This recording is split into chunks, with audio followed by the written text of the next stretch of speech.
کہ ہر صحابی جنتی ہے. قرآن کیا کہہ رہا ہے؟ ہر صحابی سے اللہ نے جنت کا وعدہ کر لیا ہے. ہر صحابی سے اللہ تعالیٰ راضی ہو چکے ہیں. ٹھیک ہے، صحابی کسے کہتے ہیں؟ صحابی کسے کہتے ہیں؟ ایمان کی حالت میں جس نے ایمان کی حالت میں حضور پاک صلی اللہ علیہ وسلم کو دیکھا ہو اور ایمان کی حالت سے دنیا سے گیا ہو. اتنا ہی ہے، اور بھی کوئی کنڈیشن لگی ہے؟ حضور صلی اللہ علیہ وسلم نے بھی اس کو دیکھا ہو. حضور صلی اللہ علیہ وسلم نے بھی اس کو دیکھا. اور بھی کوئی کنڈیشن ہے کہ اتنی نماز پڑھی ہو، اتنے روزے رکھے ہو، اتنی جنگوں میں حصہ لیا ہو، اتنی قربانی دی ہو؟ ایسی کوئی کنڈیشن ہے؟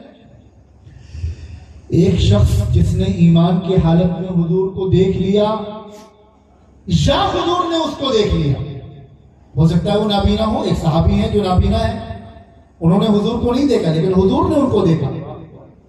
تو ایمان کی حالت میں جس نے حضور کو دیکھ لیا ہو اور ایمان کی حالت میں دنیا سے چلا گیا ہو، پھر چاہے اس نے ایک وقت کی نماز نہ پڑھی ہو، 1 روپے صدقہ نہ دیا ہو، ایک حج اور عمرہ نہ کیا ہو، قرآن کی ایک آیت نہ سیکھی ہو، تب بھی وہ کائنات کے بڑے سے بڑے پیر، بڑے سے بڑے ولی، بڑے سے بڑے عالم سے بھی بڑا ہے.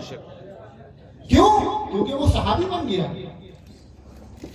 صحابہ کرام کے مسئلے میں ان کے اعمال دیکھ کر فیصلہ نہیں کیا جائے گا. اس اصول کو یاد رکھیے گا. دنیا کے انسانوں کی زندگی دیکھی جائے گی کہ ان کی زندگی کیسی ہے، کتنے متقی ہیں، کتنے پرہیزگار ہیں، کتنے سچے ہیں، کتنے دیانتدار ہیں، معاملات کے کتنے صاف ہیں. ان ساری چیزوں کو بنیاد بنا کر پھر فیصلہ کیا جائے گا. ہاں بھائی یہ بہت اچھا آدمی ہے اور یہ بہت اللہ کا قریبی ہے اور بڑا ولی ہے.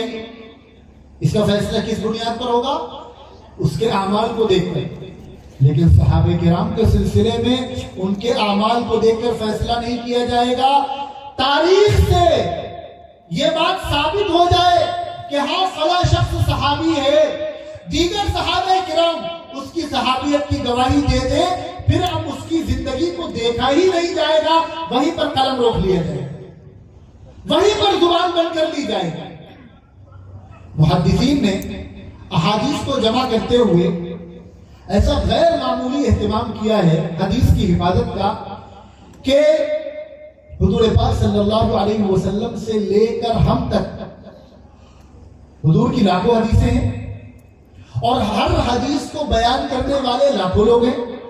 حضور سے لے کر ہم تک کتنے واسطے ہوں گے؟ سینکڑوں واسطے ہو جائیں گے کہ حضور سے فلاں صحابی نے سنا، ان سے فلاں تابعی نے سنا، ان سے فلاں تبع تابعی نے سنا، ان سے ان کے شاگردوں نے سنا، ان سے ان کے شاگردوں نے سنا، اور اس طرح کڑی در کڑی، سلسلہ در سلسلہ چلتے ہوئے ان سے مولانا عثمان صاحب نے سنا. ہر حدیث کا یہ سلسلہ موجود ہے اور ایسی لاکھوں حدیثیں موجود ہیں. آپ کو معلوم ہے ساری حدیثیں بھی موجود ہیں اور ان حدیث کو بیان کرنے والے کتنے لوگ ہیں، بیچ میں کتنے واسطے ہیں، ہر واسطہ، ہر نام محفوظ ہے اور ہر آدمی کی پوری زندگی موجود ہے. لاکھوں حدیثیں، ایک حدیث کو بیان کرنے والے سینکڑوں اور ہزاروں لوگ ہیں اور ہر آدمی کی پوری زندگی موجود ہے. اس کی چھانٹ پھٹک کرنے کے بعد پھر حدیث کے بارے میں فیصلہ کیا گیا، ہاں یہ حدیث صحیح ہے کہ ضعیف ہے کہ حسن ہے کہ حسن لغیرہ ہے، حسن لذاتہ ہے، یا کس درجے کی حدیث ہے. اس کے بعد فیصلہ کیا گیا ہے اس کو بیان کرنے والوں کا لیول کیا ہے، ان کی زندگی کیسی ہے. ایک کی زندگی کو چھانٹا گیا ہے، پرکھا گیا ہے، تب حدیث کے بارے میں فیصلہ کیا گیا ہے. لیکن محدثین جب افراد کو پرکھتے ہوئے، ان کی زندگیوں کو دیکھتے ہوئے، ان کا امتحان لیتے ہوئے جیسے اوپر پہنچتے ہیں، اوپر پہنچتے جیسے ہی نمبر آتا ہے صحابی کا کہ ہاں اب اس حدیث کو بیان کرنے والا فلاں صحابی ہے، وہیں پر محدثین اپنا قلم روک دیتے ہیں. اب اس کے بارے میں یہ ریسرچ نہیں کی جائے گی کہ یہ سچا تھا یا جھوٹا تھا. صحابی ہے تو اس کا مطلب ہے کہ یہ سچا تھا. بے شک. اب اس کے بارے میں یہ فیصلہ نہیں کیا جائے گا کہ یہ متقی تھا اور پرہیزگار تھا یا فاسق و فاجر تھا. صحابی ہے تو اس کے دل سے اللہ تعالیٰ فسق و فجور کو نکال چکے ہیں، پھر طے بات ہے کہ یہ متقی ہوگا. یہ سچا ہوگا، یہ مخلص ہوگا، یہ امانتدار ہوگا، یہ دیانتدار ہوگا. لہذا حدیث کی چھانٹ پھڑک کرتے ہوئے جیسے ہی صحابی آئے گا وہیں پر قلم روک لیا جائے گا. یہ معاملہ ہے صحابہ کرام کا. پھر تمہیں کس نے حق دیا کہ تم کتاب کھول کر کیمرے کے سامنے بیٹھو، پگڑی لگاؤ اور پھر تم فیصلہ کرو چونکہ معاویہ علی کے مقابلے میں آئے تھے تو اس لیے ہم انہیں جنت میں نہیں جانے دیں گے؟ دیکھو اللہ نے تو فیصلہ کر دیا ہے کہ یہ سب جنت میں جائیں گے. کر دیا ہے کہ نہیں کر دیا ہے؟ علی بھی جنت میں جائیں گے، حسن حسین بھی جنت میں جائیں گے اور معاویہ بھی. جس جنت میں محمد رسول اللہ جائیں گے اسی جنت میں ان کا ایک ایک شاگرد جائے گا. اسی جنت میں ابو بکر بھی جائیں گے، اسی میں عمر بھی جائیں گے، اسی میں عثمان بھی جائیں گے، اسی میں علی بھی جائیں گے، اسی میں حسن حسین بھی جائیں گے، اسی میں معاویہ بھی جائیں گے اور اسی میں معاویہ کے والد ابو سفیان بھی جائیں گے. اگر تمہیں معاویہ کی جنت سے دقت ہے تو تم صاف اعلان کر دو کہ جس جنت میں معاویہ جائیں گے ہم اس جنت میں نہیں جائیں گے. نعرہ تکبیر! اللہ اکبر! علی معاویہ بھائی بھائی بھائی بھائی بھائی علی معاویہ بھائی بھائی بھائی بھائی بھائی صدیق اکبر زندہ باد، زندہ باد زندہ باد فاروق اعظم زندہ باد، زندہ باد زندہ باد عثمان غنی زندہ باد، زندہ باد زندہ باد علی مرتضی زندہ باد، زندہ باد زندہ باد حسن حسین زندہ باد، زندہ باد زندہ باد سارے صحابہ زندہ باد، زندہ باد زندہ باد. ہر صحابی نبی جنتی جنتی ہر صحابی نبی جنتی جنتی. نعرہ تکبیر! اللہ اکبر! اور یہ تو سارے صحابہ کا معاملہ ہے.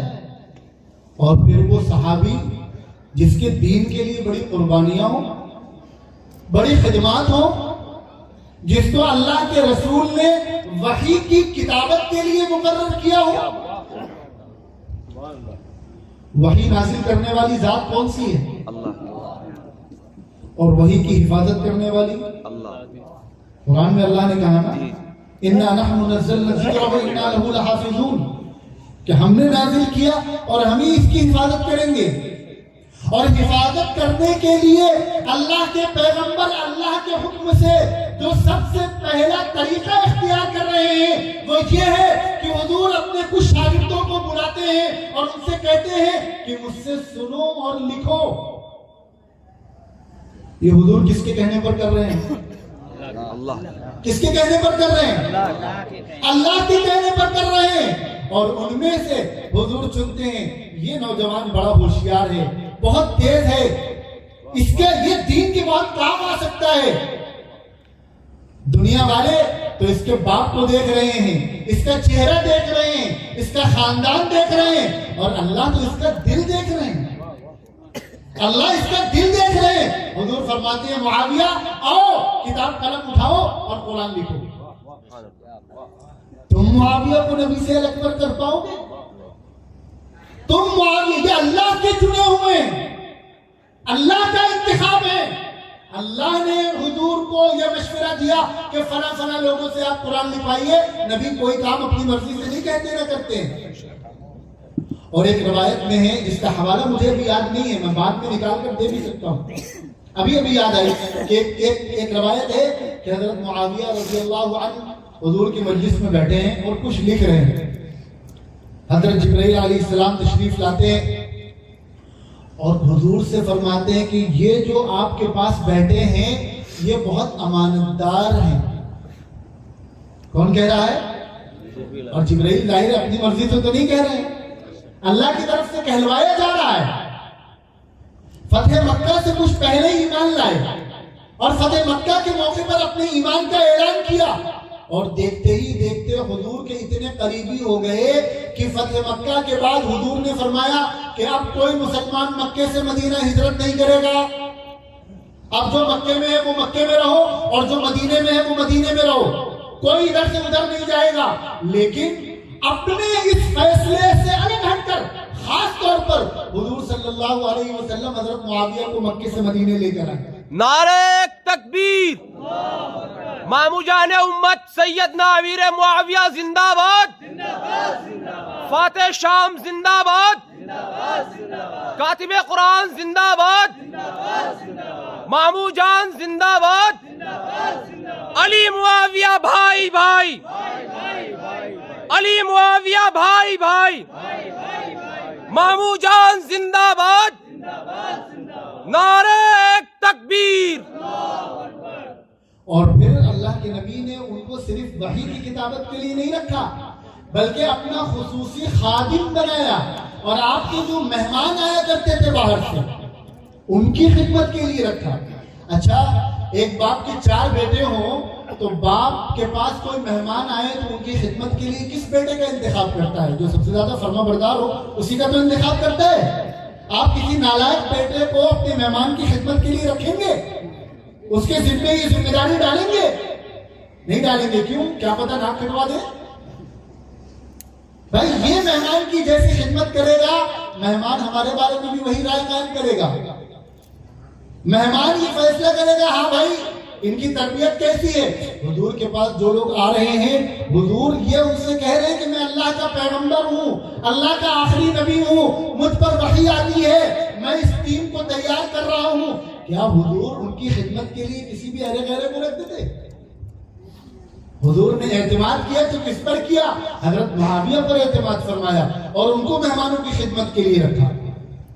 حضرت ابو بکر صدیق رضی اللہ عنہ کے زمانے میں مسلمہ کذاب سے جو جنگ ہوئی ہے, اس نے نبوت کا جھوٹا دعویٰ کیا تھا, اس سے جو جنگ ہوئی ہے اور اس کو مارنے والوں میں جن صحابہ کرام کا نام آتا ہے ان میں سے ایک نام حضرت امیر معاویہ رضی اللہ عنہ کا بھی ہے. مسلمہ کذاب کو قتل کرنے والوں میں. اور حضرت ابو بکر صدیق نے ان پر اعتماد کیا. پھر حضرت عمر رضی اللہ عنہ کا زمانہ آیا تو حضرت عمر نے ان پر خالی اعتماد نہیں کیا, انہیں شام کا گورنر بنایا. اور اگر آپ سیرت کو پڑھیں اور شوق رکھتے ہوں تو ضرور پڑھیں. یہ جو شام کا علاقہ تھا یہ بارڈر تھا رومن امپائر کا. اس وقت دنیا کی سب سے بڑی طاقت تھی رومن امپائر. اور ظاہر ہے اس کے بارڈر پر اس علاقے پر کسی کو ذمہ دار بنا کر بھیجا جا رہا ہے تو کیسا آدمی ہونا چاہیے. اور مسلمانوں کو سب سے زیادہ خطرہ بھی اسی بارڈر سے. ہمارے ملک کے وہ جو بارڈر علاقے ہیں جہاں سب سے زیادہ خطرہ ہے وہاں سب سے زیادہ جو تربیت یافتہ فوجی ہوتے ہیں ان کو لگایا جاتا ہے. تو حضرت عمر نے اس خطرناک بارڈر پر اسلام اور مسلمانوں کی دنیا کی سب سے سپر پاور طاقت سے حفاظت کے لیے اگر کسی کا انتخاب کیا ہے تو وہ ہے جناب امیر معاویہ رضی اللہ عنہ. اور حضرت امیر معاویہ رضی اللہ عنہ نے اپنی زندگی کے 40 سال, کتنے سال؟ 40 سال اس خطے میں حکمرانی کی ہے. جب حضرت امیر معاویہ کو وہاں کا گورنر بنایا گیا تو اس وقت رومن امپائر کی توتی بولا کرتی تھی. اور 40 سال کے بعد جب یہ مرد قلندر دنیا سے رخصت ہوا ہے تو وہ رومن امپائر اپنا آخری وقت گر رہی ہے. ان 40 سالوں میں کبھی بھی رومن امپائر مسلمانوں کو پریشان نہیں کر سکتے. حضرت عمر رضی اللہ عنہ کا جو گورنر بنانے کا پیرامیٹر ہوتا تھا, پیمانہ ہوتا تھا, وہ بڑا زبردست ہوتا تھا, بڑا خطرناک ہوتا تھا, بہت زیادہ سخت ہوتا تھا. یہی وجہ ہے کہ جن لوگوں کو حضرت عمر نے ذمہ داریاں دی ہیں ان کا ایک الگ مقام ہے صحابہ کرام میں. یعنی بعض صحابہ کرام کی فضیلت میں یہ بات کہی جاتی ہے کہ ان کو حضرت عمر نے چنا ہے. اور ان کی فضیلت کیوں نہ ہو, عمر تو وہ ہیں جن کے بارے میں اللہ کے پیغمبر فرما رہے ہیں کہ اللہ نے عمر کے دل اور عمر کی زبان پر حق کو جاری کر دیا. اب عمر کوئی غلط فیصلہ نہیں لے سکتے. عمر کا ہر فیصلہ یہ بالکل صحیح ہوگا. حضرت عمر رضی اللہ عنہ نے حضرت امیر معاویہ کو چنا, ان کو اس علاقے کا گورنر بنایا. اس درمیان دیگر بہت سارے گورنرز کی شکایتیں آیا کرتی تھی, کچھ جھوٹی کچھ سچی, لیکن حضرت عمر کے اس پورے 10 سالہ 9 سالہ عرصے میں کبھی حضرت معاویہ کی کوئی شکایت نہیں ہے. اور ایک آدھ مرتبہ لوگوں نے کہا کہ آپ معاویہ کو کچھ نہیں کہتے ہیں، تو حضرت عمر کا انداز یہ ہوا کرتا تھا، میں اپنے الفاظ میں کہہ رہا ہوں، ارے تم نہیں جانتے ہو معاویہ کو، یہ انداز ہوا کرتا تھا. ایسا اعتماد تھا حضرت امیر معاویہ. حضرت عثمان رضی اللہ عنہ کا دور آیا، آپ نے ان کو اور ذمہ داریاں سپرد کی، اور آپ تو اس بات کو جانتے ہیں کہ پہلے بحری بیڑا بنانے کا جو صحرا ہے وہ حضرت معاویہ کے سر پر ہے. اس زمانے میں جو سب سے بڑا سپر پاور طاقت تھی رومن امپائر، ان کے پاس 1100 بحری بیڑے تھے. بحری بیڑے یعنی سمندری جہاز، اور مسلمانوں کے پاس اس وقت تک اپنا کوئی بحری بیڑا نہیں تھا. حضرت معاویہ رضی اللہ عنہ نے امیر المؤمنین حضرت عثمان غنی رضی اللہ عنہ سے یہ درخواست کی کہ مسلمانوں کا بھی اپنا بحری بیڑا ہونا چاہیے. انہوں نے کہا بھائی جو اسلامی مملکت ہے اس کے پاس اتنے پیسے نہیں. تو حضرت معاویہ نے کہا کہ آپ اجازت دے دیجئے، پیسے کا انتظام کرنا ہمارا کام ہے، وہ ہمارے اوپر چھوڑ دیے. بہرحال حضرت عثمان غنی رضی اللہ عنہ نے انہیں اجازت بھی دی اور بیت المال سے فنڈ بھی متعین کیا. اور آپ کو معلوم ہے حضرت امیر معاویہ رضی اللہ عنہ کی یہ قربانی، ان کی یہ خدمت مرتے دم تک، قیامت تک مسلمانوں کے کندھے پر حضرت معاویہ کا یہ احسان رہے گا کہ جس وقت سپر پاور طاقت کے پاس 1100 بحری بیڑے تھے، اس وقت حضرت معاویہ نے مسلمانوں کے 1700 بحری بیڑے تیار کرائے. سبحان اللہ. معاویہ کی عظمتوں پہ جان و دل فدا کرو، معاویہ کہا کرو، معاویہ بہا کرو.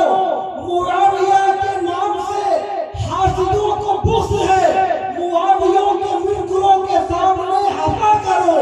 معاویہ کہا کرو، معاویہ بہا کرو.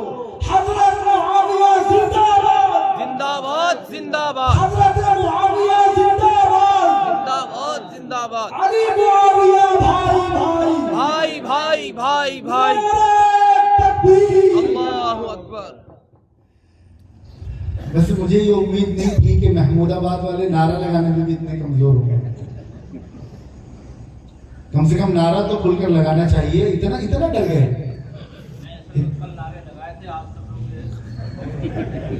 ہاں اچھا ٹھیک ہے. اب حضرت امیر معاویہ رضی اللہ عنہ کا ایک چھوٹا سا اختلاف ہوا حضرت علی سے. حضرت عثمان غنی شہید کیے گئے. حضرت معاویہ رضی اللہ عنہ کا یہ کہنا تھا کہ مسلمانوں کے اتنے بڑے خلیفہ وقت کو، نبی کے دوہرے داماد کو راجدھانی مدینہ منورہ میں گھس کر شہید کیا جا رہا ہے، تو یہ ایک بہت بڑا مسئلہ ہے. اس کو ہلکے میں نہیں لیا جا سکتا. پہلے ان سب کی گردنیں ماری جائیں، ان سب کو ٹانگا جائے، اس کے بعد پھر حکومت آگے چلے گی. یہ حضرت امیر معاویہ کا کہنا تھا. اور حضرت علی رضی اللہ عنہ کا یہ کہنا تھا کہ ابھی ان لوگوں نے قبضہ کر رکھا ہے سب اہم ڈپارٹمنٹ میں، پورے مدینے پہ قبضہ کر رکھا ہے. ابھی پہلے حکومت کو اسٹیبل ہونے دو، اس کے بعد پھر اس کو ایک چن کر سب سے بدلہ لیا جائے گا. اس بات کو لے کر اختلاف ہوا. اور یہاں پر یہ عقیدے کی بات دل میں رکھنا کہ قرآن کہہ رہا ہے کہ صحابہ کرام کا ہر کام اللہ کی رضا کے لیے ہوتا ہے. یبتغون فضلا من اللہ ورضوانا. حضرت علی بھی 100% مخلص، حضرت معاویہ بھی 100% مخلص. اللہ نے ان کے دلوں کا امتحان لیا ہے، اور ہر طرح کے مفاد پرستی کو اور مادیت پرستی کو اللہ تعالیٰ نے کھرچ کر ان کے دلوں سے نکال دیا ہے. ان کا ہر فیصلہ اللہ کو خوش کرنے کے لیے ہے. حضرت علی بھی صحابی ہیں، ہاں ان کا مقام بہت بڑا ہے، ان کے مقابلے میں حضرت معاویہ کا مقام چھوٹا ہے. حضرت علی خلیفہ راشد ہیں، سابقون الاولون میں سے ہیں، بدری ہیں، عشرہ مبشرہ میں سے ہیں، اور حضور کے داماد ہیں، نوجوانان جنت کے سردار حضرات حسنین کے والد ہیں، اور ان کے بے پناہ فضائل و مناقب ہیں. نبیوں کے بعد امت میں چوتھا سب سے بڑا مقام حضرت علی کا ہے. لیکن اس کے باوجود قرآن میں اللہ نے اعلان فرمایا ہے وَكُلًّا وَعَدَ اللَّهُ الْحُسْنَى، کہ نبی کا ہر صحابی جنتی ہے. تو جنتی تو معاویہ بھی ہے، یہ بھی اسی جنت میں جائیں گے جہاں حضرت علی جائیں گے، اور دونوں مخلص ہیں. تو ہمارا یہ موقف ہے اہل سنت والجماعت کا کہ چونکہ حضرت علی خلیفہ راشد ہیں اور ان کا یہ مقام و مرتبہ ہے، تو حضرت علی بھی مجتہد کا مطلب سمجھتے ہو؟